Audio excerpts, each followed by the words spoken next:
There's a friend we all have, the one who always cancels. Can't tonight, I'm tired, some other time. And after a while, you start to think maybe they just don't want to see you. But here's the funny thing. A lot of the time, they're not avoiding you at all. They're protecting something far more important, their energy. Because if you're the kind of person who honestly would rather spend Friday night in your pajamas than go out anywhere, this video is going to describe you better than you'd expect. Today we're getting into the psychology of people who'd rather stay home, the ones society likes to call boring, but psychology sees completely differently. First, something really simple. Not everyone refills their energy the same way. Extroverts recharge around people. Conversation, noise, movement, a room full of energy, all of it switches them on. But for other people, the exact opposite happens. Every social interaction, even a good one, slowly drains them, like a battery quietly running down. And then they need something very specific. Quiet, calm, mental space. And usually there's only one place that happens: home. So for a lot of people, staying in isn't boredom, it's literally plugging back into the charger. In psychology, this is called the optimal level of stimulation, and it says something fascinating. Every person needs a different amount of stimulation to feel okay. Some people need a lot going on, others need very little. And when you push past that level, the mental exhaustion kicks in. The overload. That feeling of just wanting to disappear for a while. So no, preferring to stay home isn't laziness. It isn't antisocial. It's simply how your nervous system is wired.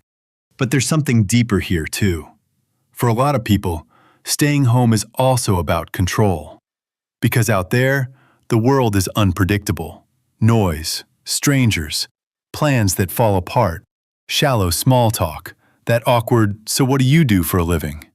But at home, everything shifts.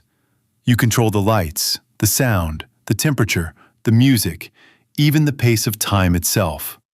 For sensitive people, or people with anxiety, that control isn't a luxury. It's peace of mind. It's the one place the brain can finally relax. And here's something a lot of people don't know. Studies show that people who genuinely enjoy being alone tend to have higher levels of creativity, self-reflection, and problem-solving. Because when the constant noise stops, the mind finally starts to think. The best ideas almost never show up in a crowded club. They show up in silence, on the couch, on a walk, or at 2 in the morning, when your brain suddenly connects things nobody else had noticed. Staying home isn't doing nothing. A lot of the time, it's where the most important thing happens: thinking. But here's what's strange. Society seems obsessed with the opposite. Go out, travel, parties, experiences, feeds full of people living their best life, as if being out constantly somehow equals happiness. But what if your best life doesn't look like that? What if your perfect plan is something far simpler?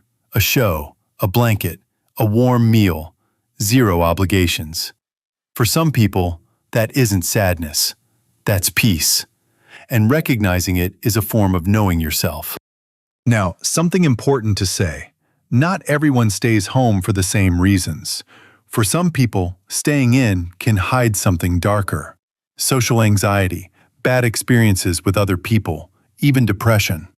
In those cases, home becomes a strange thing, a shelter and a cage at the same time. So here's the key question that separates the two.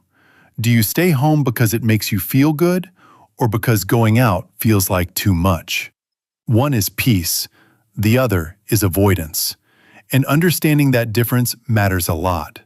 But for the people who genuinely love being home, they don't feel like they're missing anything. They just live differently. They find happiness in small rituals: the morning coffee, that favorite spot on the couch, the way the light comes through the window at sunset, tiny moments most people never even notice because they're always rushing toward the next plan. In psychology, this is called a preference for low stimulation. People who don't need the world to entertain them because their inner world is already interesting enough. Their thoughts, their ideas, their projects, their imagination.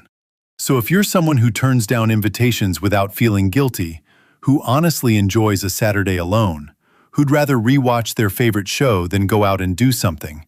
There's nothing wrong with you. You're not broken. You're just built for something different.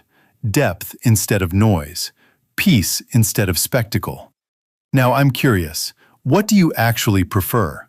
Staying home or getting out every chance you get? Tell me the truth in the comments, because there's something fascinating about people who'd rather stay in, and once you understand the real psychological reason behind it, a lot of things start to make sense.